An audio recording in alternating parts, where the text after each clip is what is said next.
Patrick Lilia. Today, cloudy with a high of 80. Tonight, partly cloudy with a low of 62. Then Thursday, sunshine with a high of 86. Nightingale is your cozy, comfortable neighborhood bar and restaurant at 26th and Lyndale in Minneapolis. Come in for the famous Nightingale burger or the ginger tamari chicken wings. View their menu or place a takeout order at nightingalempls.com. Portions of the following program may be pre-recorded.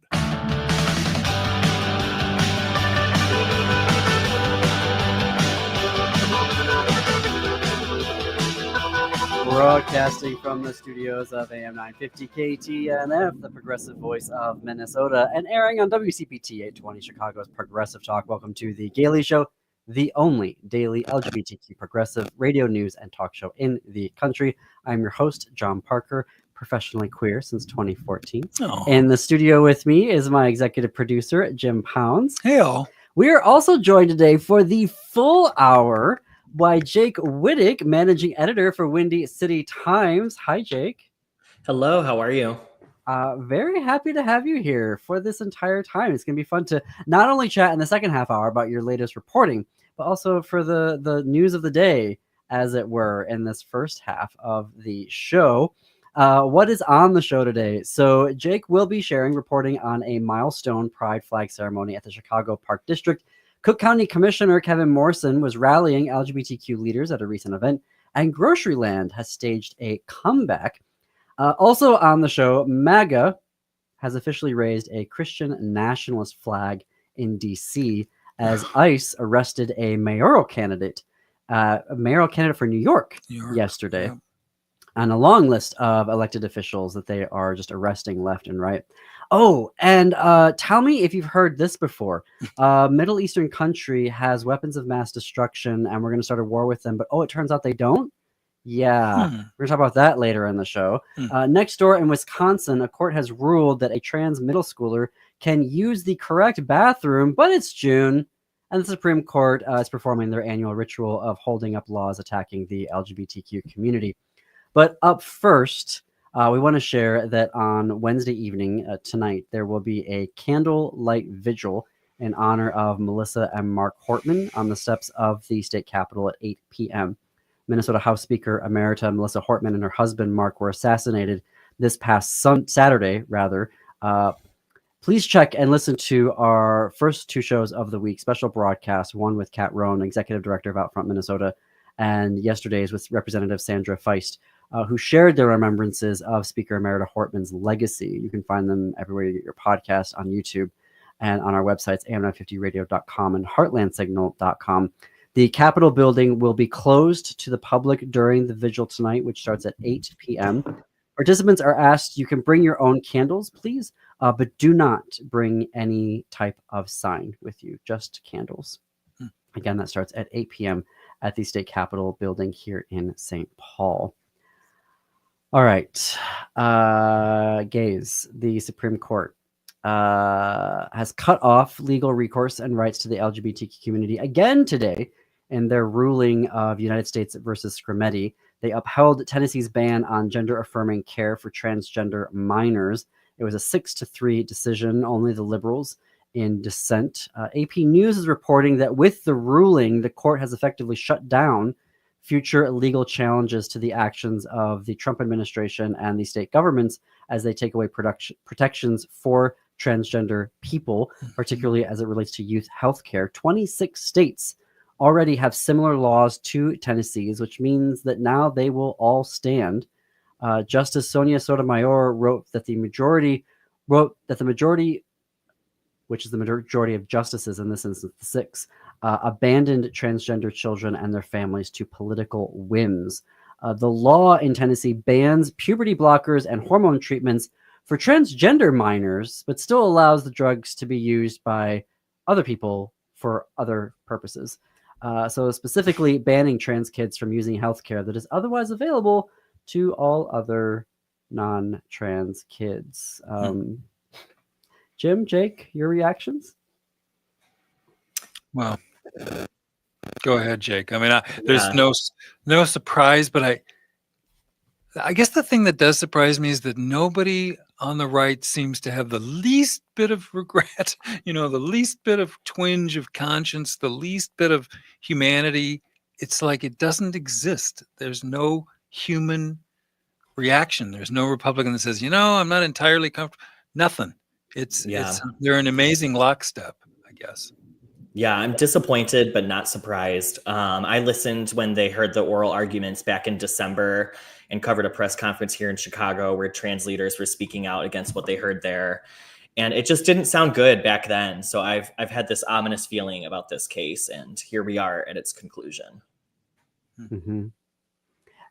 Interesting. There's a documentary. I'm blanking on it right now, but I posted about it on Blue Sky, a documentary going after and showing how the New York Times and all of their anti-trans coverage, which uses a lot of junk science, which is really shocking how the Times has continued to persist to use this junk science and constantly citing as the other side of the argument, people who are virulently anti-trans, who are also using junk science to hold up their arguments, how even today that reporting ended up in the decision. So their work is ending up influencing judges and judicial systems. And I also saw yesterday that the Fox News has done over 400 anti-trans segments over the past 6 months. Yeah. 400. Media Matters did this analysis. And I do not understand the obsession. I want to go back. I do not like the New York Times, but because they put out a poll with Ipsos earlier this year where they were bashing the Democrats, saying, why are the Democrats so obsessed with the LGBTQ community? In our poll, only 6% of people said that it was in the top 5 of their issues. And I said, this is a Democratic issue? Why aren't you throwing that at the Republicans? Right. Fox News just spent the 6 months, 400 segments on 1% of the population. Right. Like, they're the ones making it an issue, and it doesn't need to be an issue. We can have LGBTQ rights and still tackle the economy and other things, but they act like supporting queer people takes away from other issues, but it doesn't. Yeah. If we make it 20 years, I am going to be so curious what political historians are going to write about the great political issues facing our time, which is not the economy, which is not climate change. It's trans people in sports. Yeah. All 9 of them in the country. I think there was a quote from the NCAA that there were less than 10 trans athletes that were an issue. Now, so I'm extrapolating that to the whole country. That's not true. But in the NCAA, there's fewer than 10. And that literally controls how much of our conversation and how much media coverage. It's ridiculous. I know. In Illinois, we just have 3. Within the system, there's like an Illinois Sports Association that monitors high school sports. So in schools that abide by that, which is the largest in the state, there's only 3 transgender students competing in the state. And like we do have lawmakers in Illinois that are trying to stop that. But Illinois, our legislature, we have a Democratic majority, so that's not going to happen. But there's efforts over just 3 students, Yeah. I don't understand their obsession and why they're spending all of this time doing it. And they're not, the Democratic Party and progressives in particular are raked over the coals by, corporate media, case in point, this New York Times Ipsos poll, for spending all this time on LGBTQ issues when it's like, you know what, actually, do you know how hard we have to fight to get the Democratic Party to even pay attention to one thing because it's actually not on their radar? We have to constantly, scream and shout and try to get them to put something on the platform in their policies. It's not easy to get the DFL to do this. There are champions within the party. Absolutely. I know that Governor Pritzker has absolutely been out there on the, I would say on the campaign trail, but let's not go there. Saying we need to be supporting folks. We need to have these policies, but I don't know the numbers of the pro-LGBT because no one actually tracks this. I don't think, Jake, maybe you know this, but I know that there have been over 500 anti-LGBTQ bills, which is Republicans obsessed about us and constantly coming after us year after year after year with hundreds of bills about us. The Democrats put forward, 50, 60 pro-LGBT bills in a given year? Yeah. And I want to go back to the point you made about how we have to beg Democrats sometimes to take up our issues. And like, there's this idea going around that some Democrats are caving into that maybe they lost the election because they were too supportive of the LGBTQ community, especially trans people. But like, I was at the DNC and I noted that they never really explicitly said gay or transgender in their speeches. They used euphemisms like to love who you love or to be who you are. And they didn't talk about substantial issues affecting our community. They didn't even say our community really. And there were no trans speakers when there could have been, as in Chicago where Precious Brady Davis made history as the first Black trans woman elected in the state. There was Sarah McBride running to make history, which she did as the first trans woman in Congress. So there were opportunities to feature our community at the DNC that they didn't take up. Yeah, it is this weird dichotomy. And coming back to the case today, so next door in Wisconsin, yesterday, a court ruled that a trans middle schooler can use the correct bathroom. The U.S. Court of Appeals for the Seventh Circuit issued the ruling. This whole story goes back a couple of years. So it's a trans teenager sued the Mukwonago Area School District, which is in a conservative suburb of Milwaukee. And her lawsuit alleged that the school began to heavily monitor which bathrooms that she was using, which for years she'd been using the girls' bathrooms without incident. And in 2023, U.S. District Judge Lynn Adelman issued an injunction against the school district and said, what you all are doing and this new policy, stop it. No. And so the school appealed that. The district appealed that decision, of course. And today, the appeals court ruled in favor of trans students. The problem, and I'm going to quote here from LGBTQnation.com, this was yesterday. In their ruling, the court did note that the Supreme Court's forthcoming decision in United States versus Scrimeti could affect the merit of the plaintiff's case, but until then, circuit precedent remains controlling. So here we are. Yeah. It's really concerning. I don't know what the fallout is going to be from this case. I know leaders in Chicago are concerned. There's a press conference happening in about an hour that one of our reporters is going to. So I'm interested to hear what our leaders have to say. Well, yes, there's this one. And then we're still waiting on Mahmoud versus Taylor, which is effectively going to end LGBTQ curriculum in huge, huge swaths of this country, including blue states and cities, because of what they're about to do here for religious liberty. I have to fit in a break, and I want to mention that Queer Gaze is excited to once again partner with Imagine Willow Creek Theater to showcase a series of queer films this June. Their final film is this Sunday on June 22nd. To Wong Fu, Thanks for Everything, Julie Newmar from 1995. This classic road comedy drama follows elite Manhattan drag queens Vita Boheme and Noxima Jackson, who take novice drag princess Chichi Rodriguez under their wing as they travel across the country to Hollywood, where they'll compete in the Drag Queen of America pageant. After running with a backwoods racist cop, though, the dolls find themselves stranded in a small town where they can bring a much-needed makeover to this community while they wait for their car to get repaired. Tickets at imagine-entertainment.com/queer-gaze. Links in our show notes. More to come on The Gaily Show.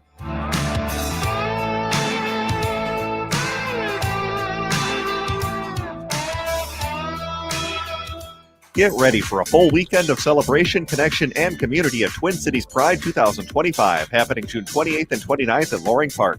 This is the nation's largest free Pride festival with 3 stages of queer entertainment, over 650 vendors, 4 food courts, and 2 beer gardens. Check out the new Artist Gallery, the expanded Youth Hideaway, and the powerful History Pavilion, featuring the Jean Nicholas Treader Collection. And while you're at Pride, come see us at AM 950. We're broadcasting live Saturday and Sunday from booths 407 and 408 at the Yale Place Willow Street entrance near the beer garden. Stop by, take a seat, and listen to your favorite LGBTQ plus shows like The Gaily Show, The Illegal Trans Woman with Ellie Krug, and The Downright Upright Show with Philip Anthony. We'll also have live broadcasts from Matt McNeil, Ghost Box Radio with Greg Bakken, Feels Out Loud, Redefining Recovery, and more of our great weekend programming. Plus, we've got AM 950 themed Pride swag. Pick up bandanas, stickers, tote bags, and meet your favorite hosts. Whether you're a longtime listener or just discovering us, we'd love to meet you at Pride June 28th and 29th. What does it mean to begin? Creation Story explores Native origin stories through powerful contemporary art, connecting past and present with every brushstroke in sculpture. Explore how identity, culture, and resilience are shaped through art. Creation Story, now at All My Relations Arts through July 26th. This exhibition invites you to the heart of the Ochate Shikoin storytelling, where spiritual relatives guide the way. Open to all. Learn more at allmyrelationsarts.org. Experience the beginning. Experience Creation Story at All My Relations Arts in Minneapolis. It's finally summer and pride season. To kick it off, Rainbow Road in Minneapolis has lots of new lines of fresh, fun, and memorable clothes and swimwear. If you want to be lit, you've got to come and see this great new merchandise. Show off some skin at Pride this year. And don't forget to get your rainbow gear before you go out to the 39 Pride festivals all across Minnesota. You'll need 39 new outfits. Get it at The Road, 109 West Grand Street in Minneapolis near Loring Park. Chanhassen Dinner Theaters brings you its most popular show of all time, Grease. You'll hear all your favorite hits from the Broadway musical and the movie. Join the whole gang at Rydell High. We'll sing, we'll dance, we'll bring you back to high school life in the 50s. Poodle skirts, bobby socks, the soda shop, and drive-in movies. Grease, it'll rock your socks off. Order your tickets today. Visit chanhassendt.com. Hey, it's Freddie Bell, host of New Beginnings, designed for those of us more seasoned, I'll say, with informative talk on everything from health, finance, local and regional news, volunteerism, spirituality, and even a bit of humor tossed in. So if you're proud to be a more seasoned listener, tune in to New Beginnings Sunday afternoons at 1 right here on the Progressive Voice of Minnesota, AM 950.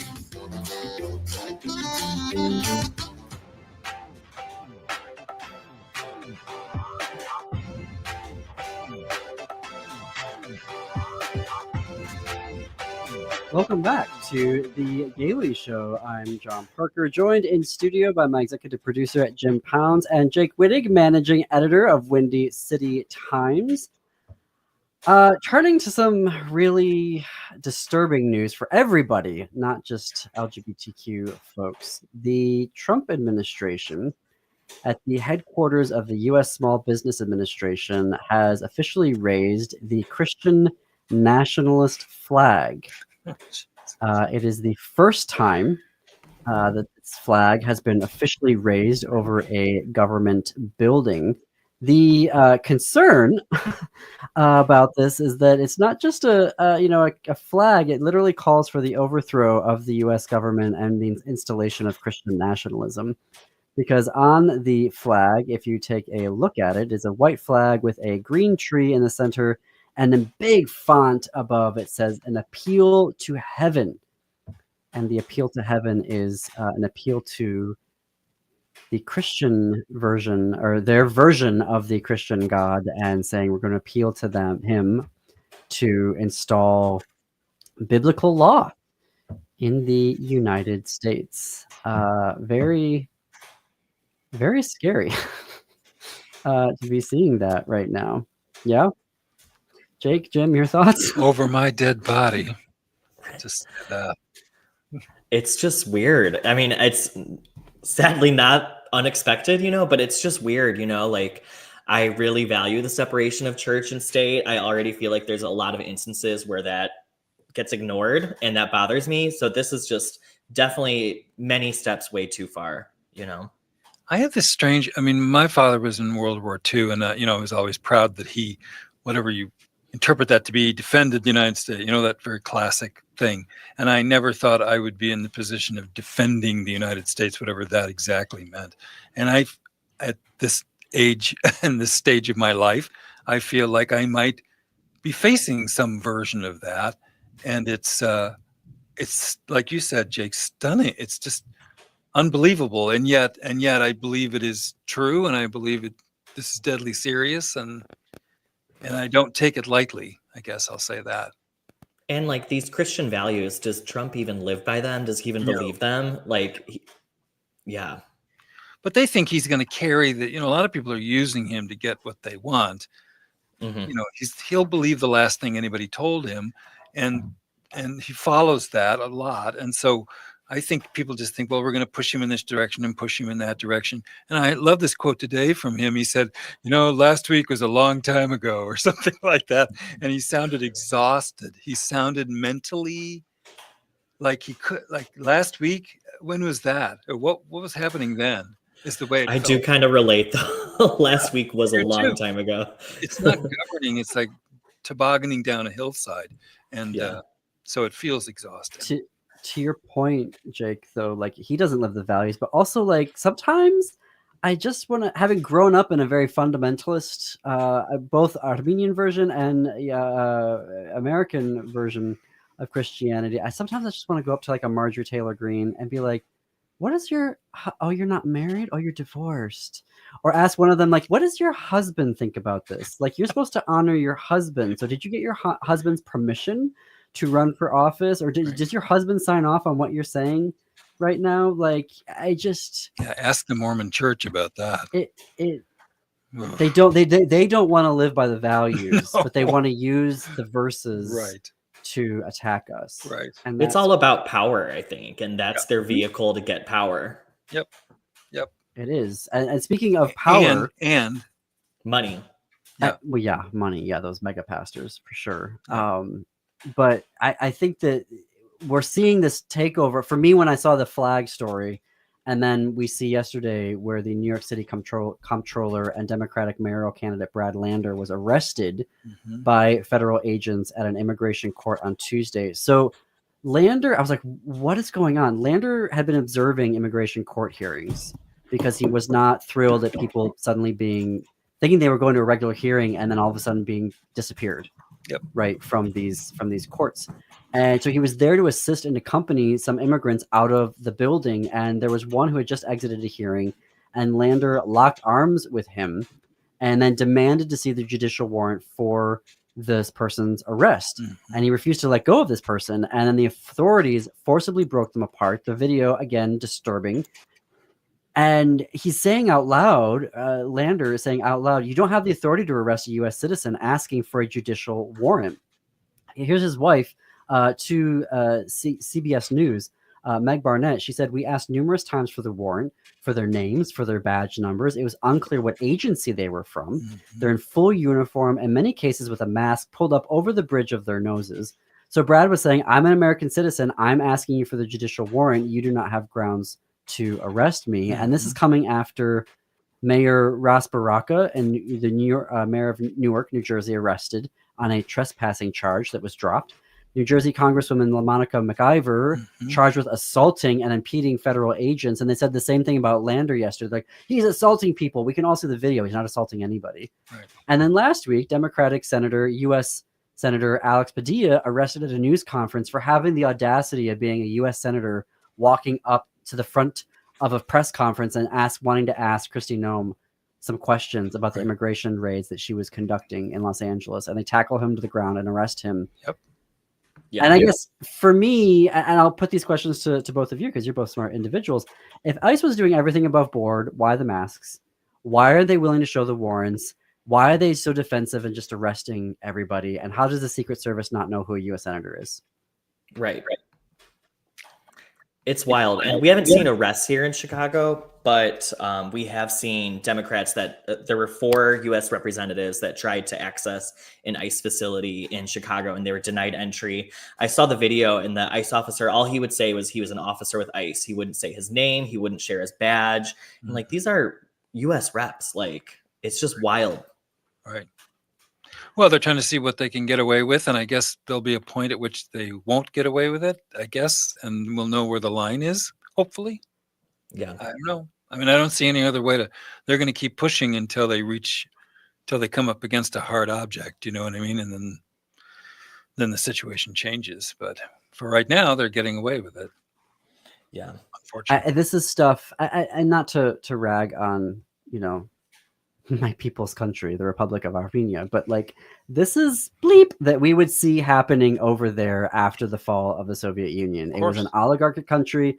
The rule of law was shaky, super amounts of corruption, going after your arresting political enemies on trumped up charges. And we can literally say that now, trumped up charges, like absolute complete BS. And it is somehow we just sort of toss, or we don't know what to do with it because we're the United States, we're democracy, blah, blah, blah.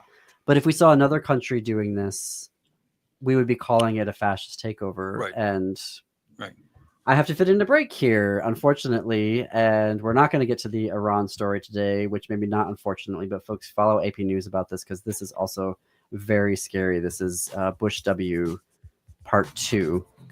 When we come back, however, Jake Wittich, managing editor of the Windy City Times, is going to share some new reporting from Chicago and the community there. Stay tuned. You're listening to The Gailey Show on AM 950 KTNF and on WCPT 820, Chicago's Progressive Talk.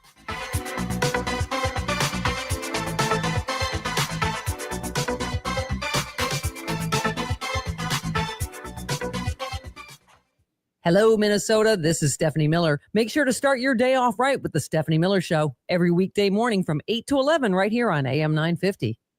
Your Twin Cities Metro Public Libraries are committed to providing quality services, resources, and programs to the LGBTQ plus community.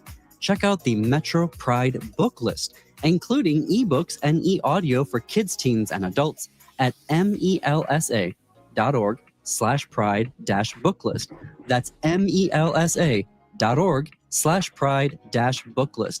You'll find titles specific to different identities, including aromantic, asexual, bi+, gay, genderqueer, intersex, lesbian, queer families, transgender, and two-spirit. Stop by Melsa's tent at Twin Cities Pride to share your own reading recommendations. Check out those contributed by other festival attendees.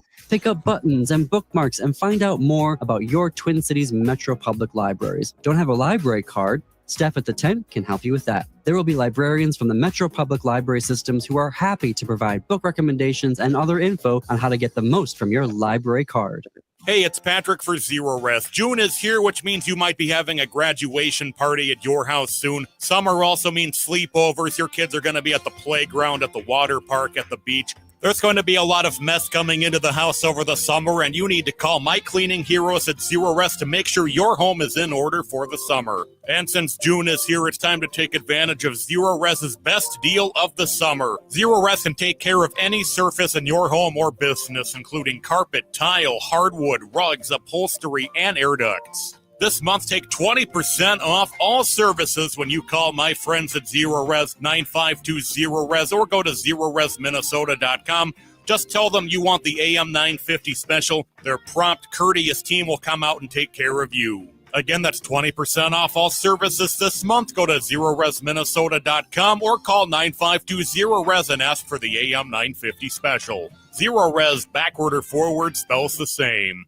Hi, I'm Rachel Shamblat. My dad is Dr. Scott Shamblat from Shamblat Family Dentistry. A lot of people are afraid of the dentist, but you don't have to be. My dad makes going to the dentist comfortable and even fun. He won't be mad if you haven't seen a dentist in a long time. He just wants to take care of you and your teeth. If you don't see my dad, please see another dentist. Take care of your teeth because they're the only ones you get. Shamblat Family Dentistry in Hopkins and St. Paul. Find them online at shamblatfamilydentistry.com or call 1-800-FIX-MY-TEETH. With your AM 950 weather, I'm Patrick Lilia. Today, cloudy with a high of 80. Tonight, partly cloudy with a low of 62. Then Thursday, sunshine with a high of 86. Nightingale is your cozy, comfortable neighborhood bar and restaurant at 26th and Lyndale in Minneapolis. Come in for the famous Nightingale burger or the ginger tamari chicken wings. View their menu or place a takeout order at nightingalempls.com. You're listening to AM 950, the progressive voice of Minnesota.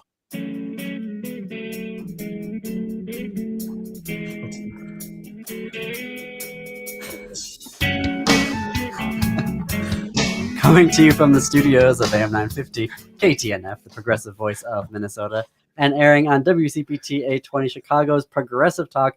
Welcome back to the Gailey Show, the only daily LGBTQ progressive radio news and talk show in the country.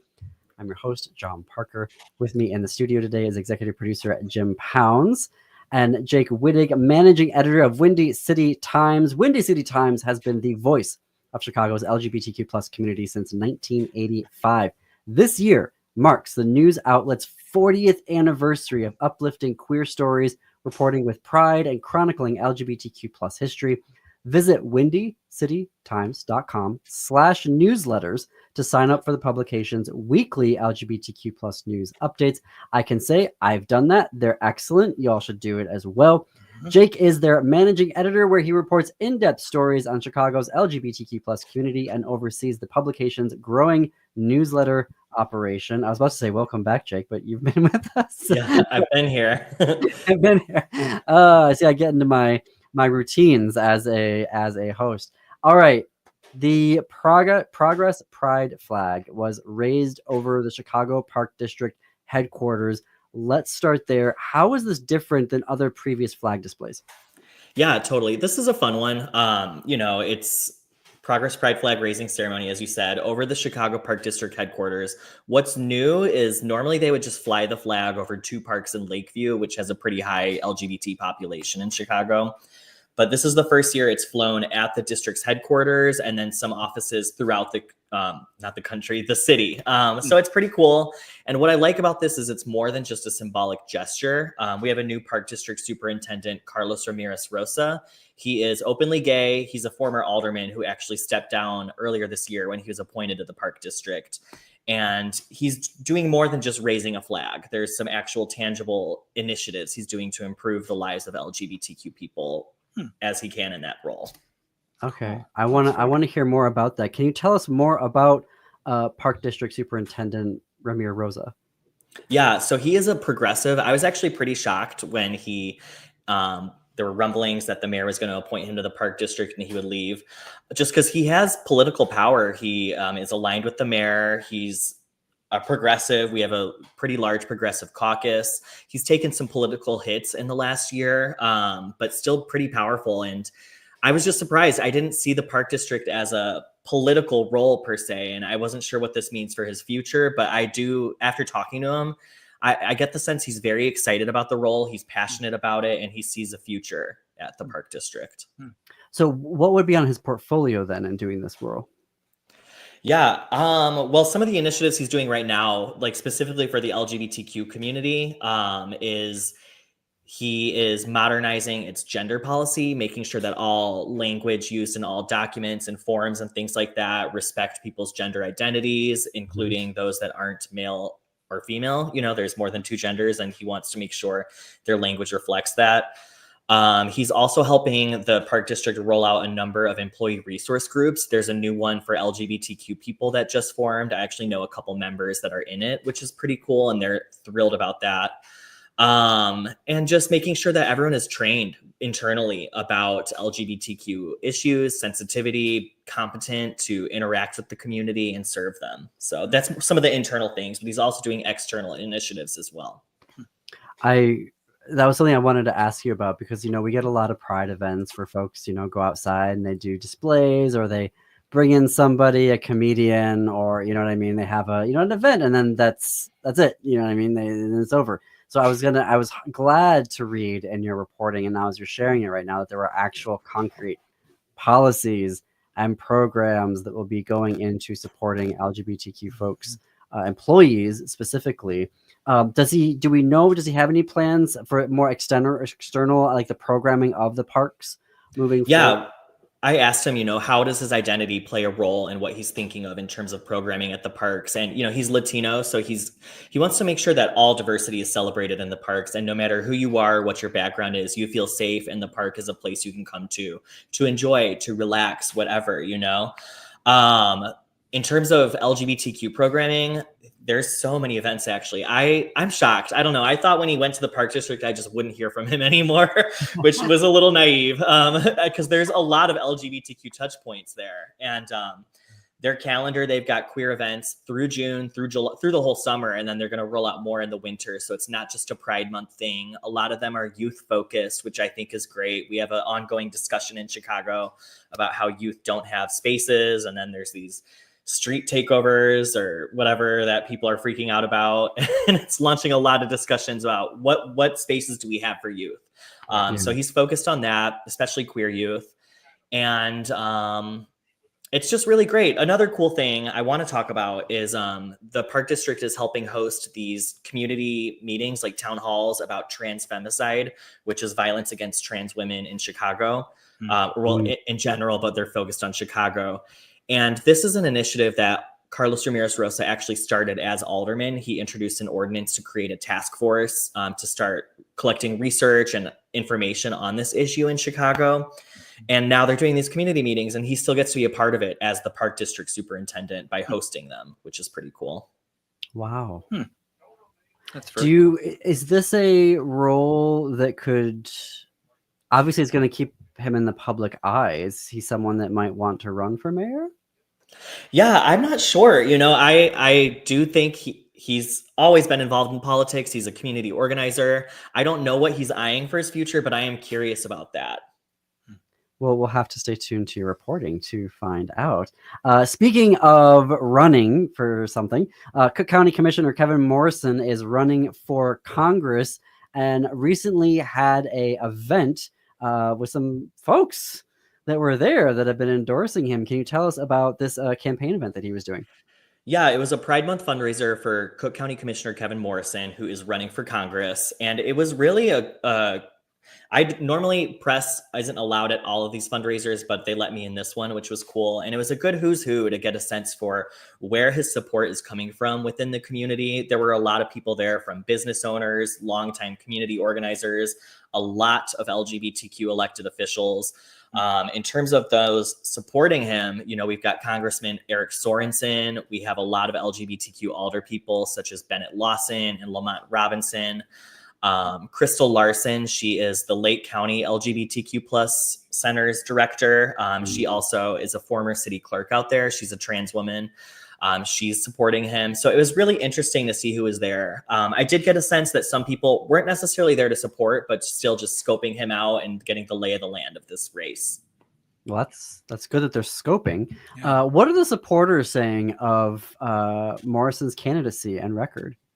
Yeah, they're saying he just gets things done. He's a workhorse. He's always committed to the cause, and he knows how to rally people.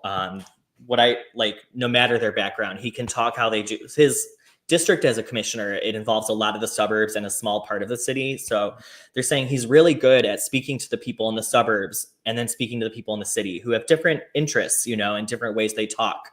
Mm-hmm. And he can talk to obviously the LGBTQ plus community, but he can build bridges between us and other communities as well. Remind me, when is the primary?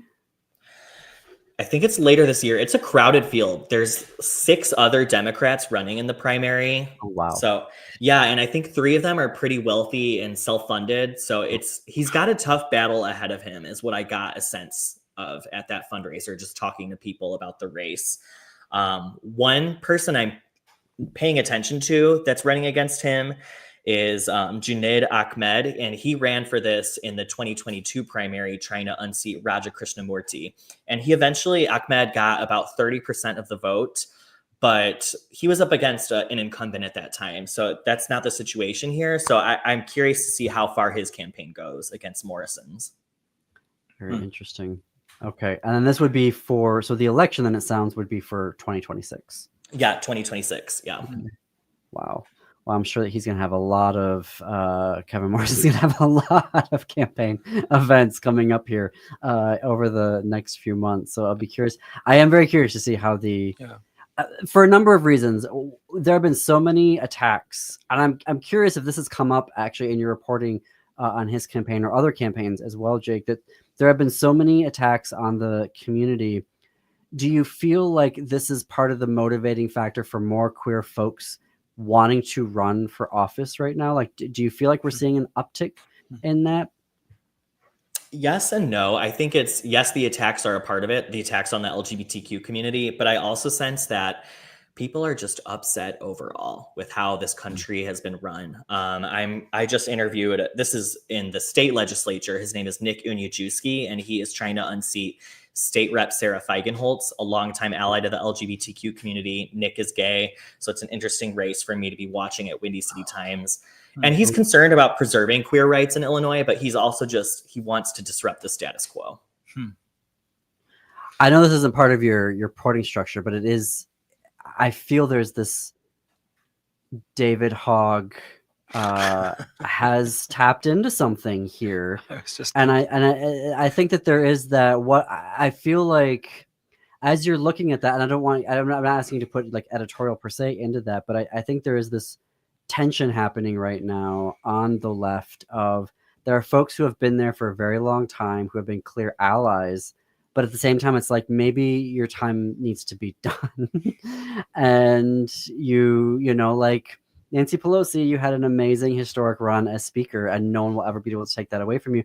But maybe you don't need to be representative anymore. Maybe Right, it's I've time heard to that step attitude. out.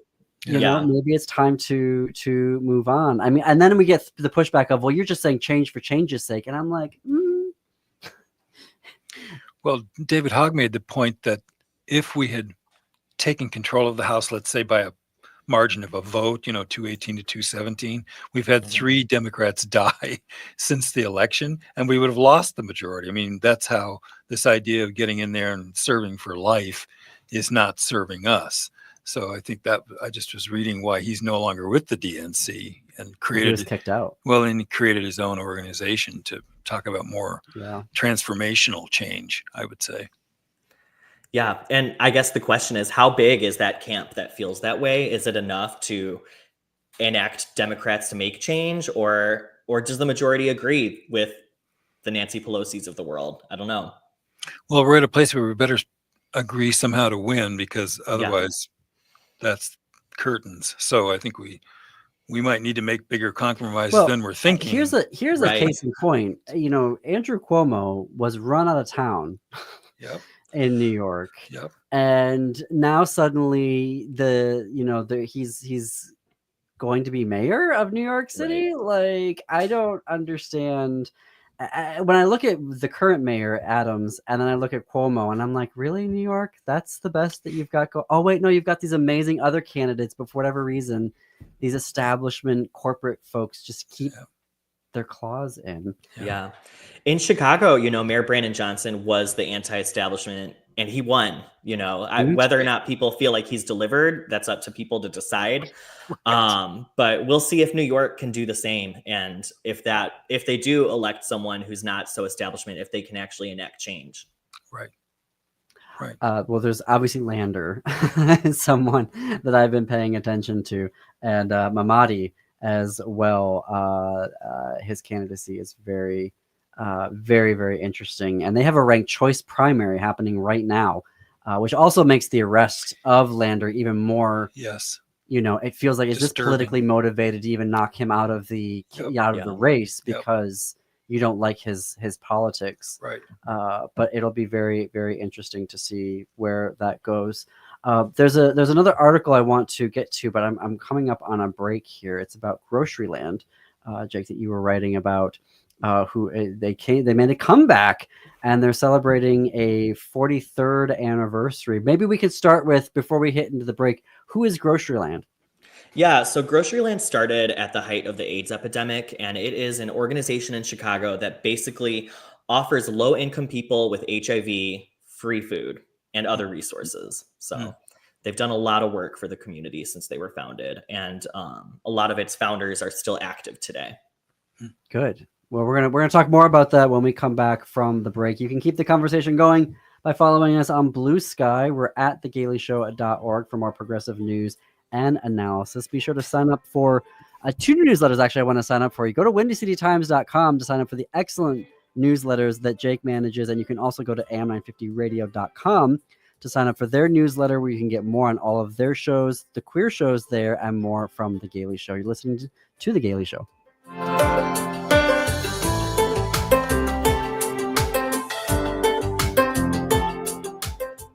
Your Twin Cities Metro Public Libraries are committed to providing quality services, resources, and programs to the LGBTQ plus community. Check out the Metro Pride book list, including ebooks and e-audio for kids, teens, and adults at melsa.org/pride-booklist. That's melsa.org/pride-booklist. You'll find titles specific to different identities, including aromantic, asexual, bi+, gay, genderqueer, intersex, lesbian, queer families, transgender, and two-spirit. Stop by Melsa's tent at Twin Cities Pride to share your own reading recommendations. Check out those contributed by other festival attendees. Pick up buttons and bookmarks and find out more about your Twin Cities Metro Public Libraries. Don't have a library card? Staff at the tent can help you with that. There will be librarians from the Metro Public Library systems who are happy to provide book recommendations and other info on how to get the most from your library card. Hi, Penny here from Nightingale in Minneapolis. Exciting news! During the warmer months, we're extending our charm to the patio. Imagine savoring your favorite dishes outside, surrounded by the lively energy of South Minneapolis near 26th and Lindale. And guess what? Nightingale's patio is not just a dining space, it's also dog-friendly. Craft cocktails, curated wines, and half-price bottles of wine on Mondays are still part of the deal. Open daily 5 p.m. to 1 a.m. with a full menu until midnight. Join us at Nightingale where good times and great flavors come together.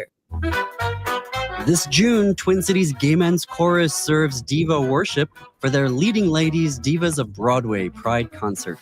Feel the heat, the passion, the undeniable power of music that sets your soul on fire. From the sultry seduction of Bring on the Men, to the soul-stirring wisdom of Children Will Listen, to the joyous, rebellious charm of Do Re Mi. With dazzling harmonies, show-stopping flair, and a touch or more of jazz hands, the Twin Cities Gay Men's Chorus will take you on a thrilling, emotional, and downright life-changing musical journey. It's the electric energy of 180 voices, bold, unapologetic, and dripping with Broadway brilliance. This isn't just a concert, it's a celebration of pride, power, and the irresistible magic of Broadway. The dates are June 21st and 22nd at the Ordway. Tickets start at $28. Get yours today at tcgmc.org. That's tcgmc.org. It's entertainment worth coming out for.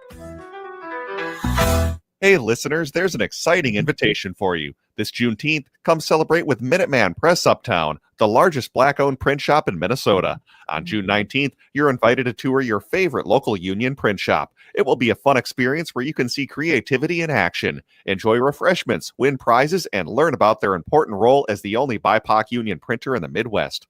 Mark your calendars for June 19th at 4024 Washington Avenue North in Minneapolis. That's 4024 Washington Avenue North. See you there.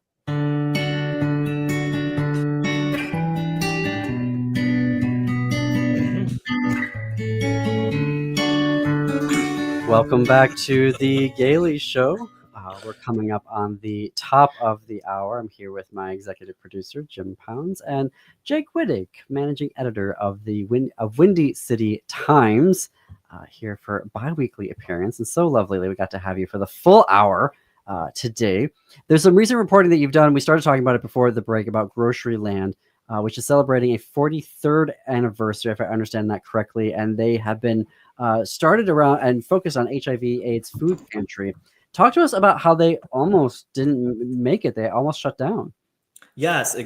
First off, actually, the 43rd anniversary is Sidetrack, which is the bar that hosted the GroceryLand fundraiser. There we go. Oh. Yeah. Facts. Yeah.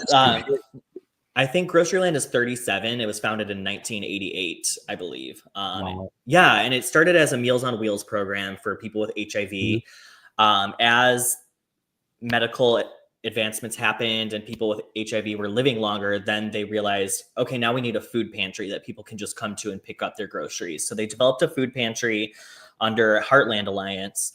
Well, this past year, Heartland Alliance fell into some financial difficulties and they were closing everything, including GroceryLand. So basically, it seemed like the end for GroceryLand after all these years. Lori Cannon, who founded the program, she's a longtime ally of the community, a very fierce ally, actually. She was going to turn in her keys, and that same hour, she had an hour left before her keys were due. She got a call and basically was informed someone saved GroceryLand. I personally still don't know who did, and that's something I really would like to know. Lori kind of skirted around it, so I don't know if she doesn't know or if she's not saying. I'm not sure, but people want to know, like, who saved GroceryLand. We do need to know who's behind this, because this is a really important thing to our community, and we need to know what these people are about. But we're happy they did, obviously, but it's interesting.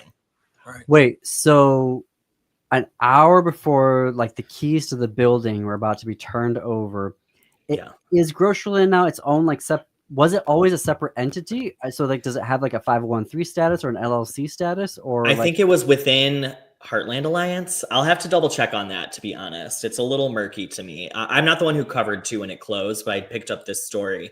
Yeah. But it's interesting, Lori Cannon, she's very politically connected. We have like Sarah Feigenholtz, who I mentioned earlier. There's Jan Schakowsky. They're longtime supporters and very passionate about HIV/AIDS prevention and supporting the community of people living with HIV. So they might have had a hand in helping connect GroceryLand with the savior, but I'm still just really curious who saved GroceryLand. But it's good it was saved. Yeah. Yeah.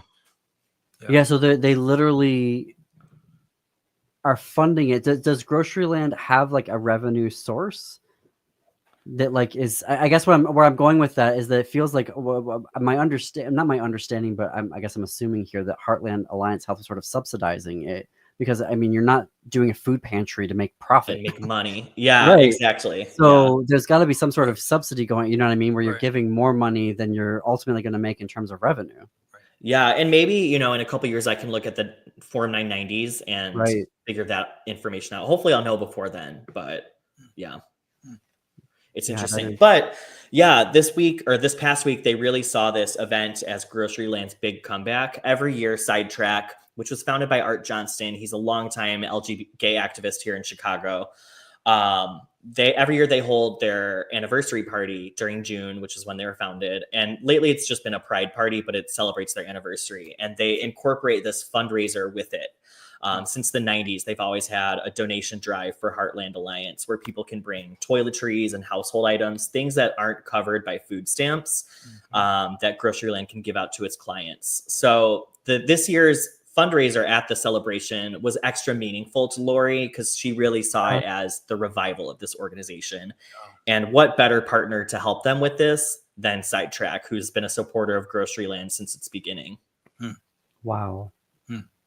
Talk to us about the need that we still have for these organizations, because I think when you have particularly, maybe let's say some centrist liberals who are seeing all the cuts, to HIV research, and they maybe like, now you see all the commercials for PrEP and you're like, oh yeah, everything's solved, right? Talk to us about the need that we still have within the community for organizations like GroceryLand. Yeah, I mean, it's so high still, and people are low income right now. We're in a recession, whether or not people want to recognize it. And if you look at barriers to PrEP and HIV prevention, there's communities in Chicago that are still disproportionately affected. Black and brown communities, we're still seeing much higher rates of HIV in there. And then there's all these threats to PrEP access thanks to what's happening at the federal government. So I think the need is still there. We're still in this perfect storm where the HIV is not gone, and we still have a lot of work to do to get to zero. And it's holistic. It's not just treating HIV. We need to make sure people have housing. We need to make sure they have employment and all kinds of supports, wraparound supports, because all those issues create barriers to HIV prevention. This is that weird thing of where we had so much over how many years now, 40 years, 35 years of building up all of this support, and you get all this funding, but when it's in committees and you got all the, it sort of disappears from the public view because you're just sort of making all this happen. You're getting the grants, you're getting the, the policies and the legislation and all of that going on. And I think for a lot of folks that maybe they're like, well, I don't see all the deaths on the evening news anymore. Right. And all of that they don't realize that we weren't going to have a vaccine tomorrow, but there was really important research that was happening federally that was working towards that. That's now going to be gutted, and we're going to be set back 25 years because of that. And when we almost lose an organization like GroceryLand, I think a lot of folks might be like, wait, well, why does it even matter anymore? Right. So to whomever this donor is, thank you. Yeah. And, food pantries need is up across the board, HIV or not, and people want to go to a food pantry where they feel culturally affirmed. And that's what GroceryLand is for people with HIV. It might be scary to go to, if you're queer or you're living with HIV, to go to a regular food pantry. It might be uncomfortable at some moments, and you don't face that at GroceryLand. The publication is Windy City Times. Jake Wittich, we'll see you back here in a couple of weeks. Thank you so much for being here. Of course. Thanks for having me. Go to windycitytimes.com/newsletters to sign up for the publication's weekly LGBTQ news updates. Up next on WCPT 820, it's Chew's Views with Richard Chew. On AM 950, it's the Matt McNeil Show. Stay tuned after that for Native Roots Radio. Connect with us on Blue Sky. We're at thegaileyshow.org on Blue Sky. And until tomorrow, keep it queer, America. Keep it queer.